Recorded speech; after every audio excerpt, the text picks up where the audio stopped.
parents, let's gear up today to talk about the one thing that I absolutely love and a lot of parents with babies and toddlers dread: traveling. And how fitting that I'm wearing my Slumber Pod shirt. Eat, sleep, travel, repeat. Traveling can be so much fun and such an adventure for families, especially families with little kids, but you might be really stressed out about how's your kid gonna sleep away from home. We're gonna dive right in and I'm gonna tell you all the ways that you can help your child have sweet dreams while you're away from home. If you're new here, my name is Missy. I'm a certified pediatric sleep consultant and the owner of Slumber and Bloom Pediatric Sleep Consulting. So let's dive right into tip number one when traveling with your baby or toddler. You need to make the unfamiliar a little bit more familiar. Now, what does that mean? It means that you are making their home away from home feel like their home. Let's say, for example, your child is gonna be sleeping in a room that they've never slept in before, but you know they're going to be sleeping in a pack and play. You want to have them practice sleeping in the pack and play at home and bring the crib sheet that they use at home so it has the smell that is familiar at home when you are on your vacation. Now, if you have a toddler, that means you can bring their stuffed animal, their lovey, their blanket, their pillow. All of those things might be bulky and cumbersome to pack, but it will be totally worth it because your kid will feel like they're sleeping in their own bed at home, and it will minimize the number of times they're waking up through the night, having that like shock when you know how like if you wake up and you're like, oh, where am I? Like, that's exactly what's gonna happen to your child if they're just kind of sleeping in a really completely different environment than what they have at home. The other thing that you wanna make sure that you bring is a blackout solution and white noise. So you should be having both of those situations taken care of at home. If you don't, then you need to get a white noise machine and blackout curtains in your kid's room. But what I always recommend to parents is a Slumber Pod, hence like where this shirt is from. So if you're not familiar with the Slumber Pod, I'll pop a picture right here and you can check it out. It is a travel blackout tent for your child while you're away from home. It's super easy to set up and it is incredibly darkening. So it should replicate the environment of what they have at home as long as you have that dark environment at home. Now, of course, this is going to be a great solution for children who have a blackout solution at home because they're not gonna be able to like wake up in the night and look around and be like, oh yeah, I'm like somewhere completely different. And then of course you want to make sure you have white noise going all night long. You can get a travel white noise machine, but most white noise machines are pretty compact and portable. I always recommend the Yoga Sleep Dome, and I will also have a link to it in the description box down below if you don't have one and you want to grab one. I really like just bringing what we use at home rather than buying a separate portable white noise machine because I mean it is very small and doesn't take up a lot of space, so you might as well just bring it. Tip number two is to stick to your routines. Now, if your child has a favorite bedtime story or any specific songs or anything that they like to do at bedtime or anything that you're currently doing at home, bring it with you. A couple books isn't gonna take up a lot of space, so if your child has a couple favorites, bring those with you as well. Now, you wanna make sure that you're keeping your bedtime around the same time that they have it at home.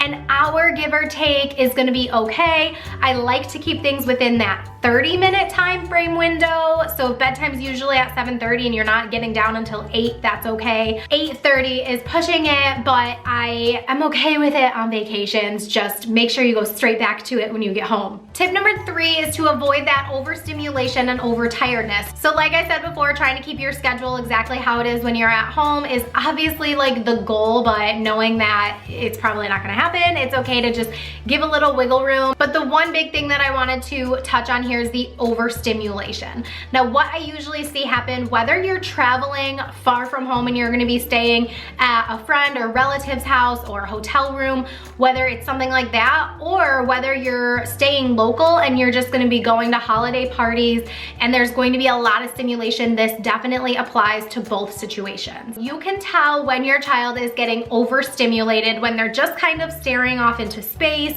or they're really cranky and clingy to certain caregivers, usually mom. Now, at a lot of these gatherings, you're going to have family members who just wanna hog the baby and pass the baby around and just be so proud of of this little bundle that they want to share with everybody.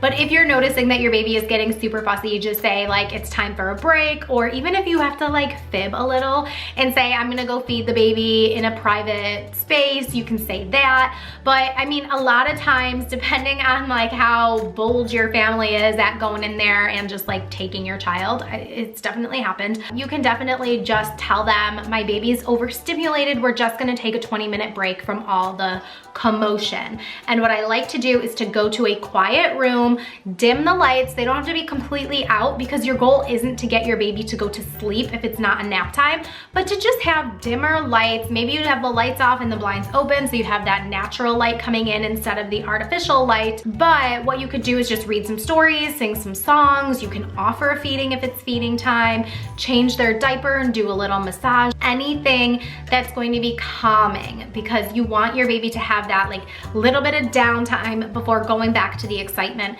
And something that I learned with my oldest is that he always needed like a 30-minute detox window from when we got home from family parties and going to bed. Whereas my daughter, she could literally just like come home and crash and she's totally fine. But my son, like he's 10 years old now and he is still the same way, has always needed like that 30-minute window to just kind of be home and in his own space and just relax. Tip number 4 is for those of you who might be flying. Now try to book your flights during natural nap times. Now I know that this can't always happen, but especially if you have a young baby who you're like, well, what the heck is my baby gonna do on this plane? But if you try to book your flights during a nap time, then it'll be much easier to get your baby through the flight without the drama. One of the biggest tips that I have for takeoff and landing is to either give your baby a pacifier or a bottle while you are doing takeoff and landing, so that they're really using their jaw to work through the popping of the ears as the pressure changes.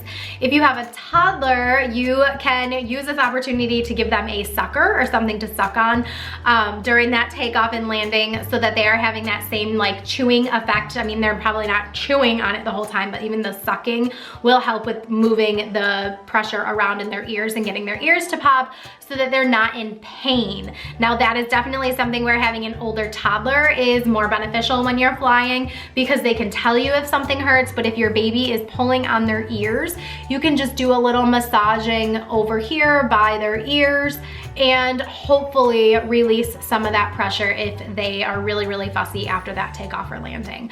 But definitely try to get those time frames during nap times. Tip number 5 is to be flexible and patient. With travel, you're going to have unexpected bumps in the road.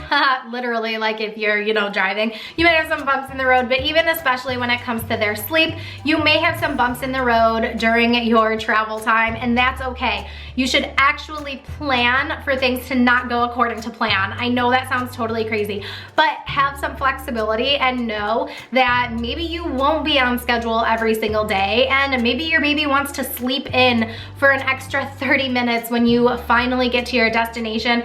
That is fine. Or if they're taking a little bit of a longer nap, but you know you're gonna be out late that night, let them sleep, because maybe they're gonna miss out on some sleep at bedtime.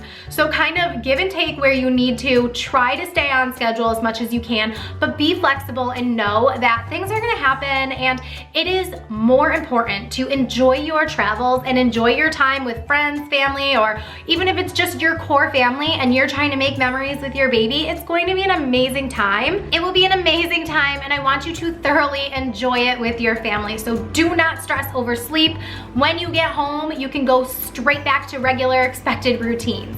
Now, don't forget, I will leave links to the Slumber Pod in the description down below. I'll leave a link to Pack and Play and White Noise Machine and a whole bunch of travel accessories that you might want for your baby and toddler. So check that out in the description box down below, and keep blooming. Mwah!